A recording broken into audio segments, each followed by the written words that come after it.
Merci. Bonjour à tous. Donc, la relation entre la trochlée et la patella a été maintes fois évoquée. Je vais m'attacher au design prothétique de la rotule. La cinématique fémoro-patellaire, on va dire que la rotule subit le positionnement trochléen et il existe une différente congruence avant 70 degrés et après 70 degrés et que la rotule subit des mouvements dans tous les plans de l'espace.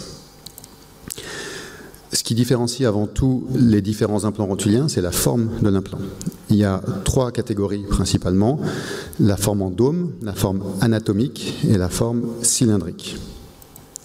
La forme en dôme, la plus répandue et la plus ancienne, a cette forme convexe qui a l'avantage d'être très tolérante en évitant les edge loading. Mais par contre, au-delà de 70 degrés, l'absence de congruence satisfaisante entraîne une augmentation des risques d'usure. Cela a probablement été à l'origine d'une modification de cette forme en dôme, avec, vous voyez, une inversion de courbure sur les bords de l'implant, avec une forme concave, de façon à augmenter la congruence après 70 degrés. On a les implants symétriques, ronds, représentés par une vue péropératoire à gauche, qui laisse un grand débord osseux que le chirurgien aura l'opportunité d'enlever, et des formes ovales qui sont apparues plus récemment, qui permettent d'avoir une meilleure couverture osseuse et sans pour autant latéraliser la ligne du dôme. On a ensuite des formes anatomiques. L'objectif était d'augmenter la congruence vis-à-vis de la trochlée. Vous voyez que le design est complètement différent, peu convexe, très concave. L'avantage était d'avoir une meilleure résistance au stress. Le problème de ce type d'implant, c'est qu'il est très peu tolérant et qu'une malposition augmente rapidement notamment l'usure, mais surtout les stress au niveau de la fixation de l'implant. Et du coup, des douleurs antérieures.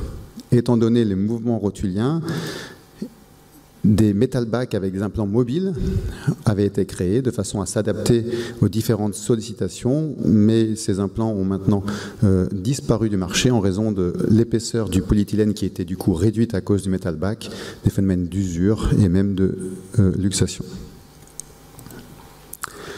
La troisième catégorie, c'est ces formes cylindriques, également appelées prothèses enfouies.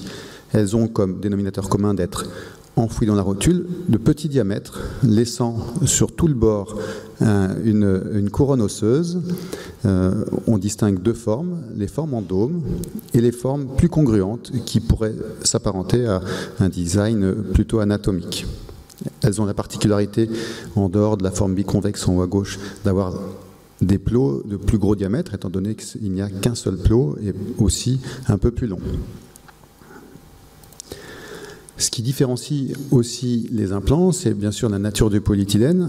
Enfin, ce qui les différencie, ce n'est pas tout à fait vrai. Il est très rare d'avoir du polyéthylène enrichi. C'est essentiellement des polyéthylènes conventionnels. La hauteur varie de 7 mm à 10 mm, 10,5 mm. Et en fait, l'épaisseur varie avec la taille de la rotule en fonction des fabricants. On s'est intéressé après aux différentes modes de fixation. La version cimentée est bien sûr la plus répandue, ça reste un gold standard.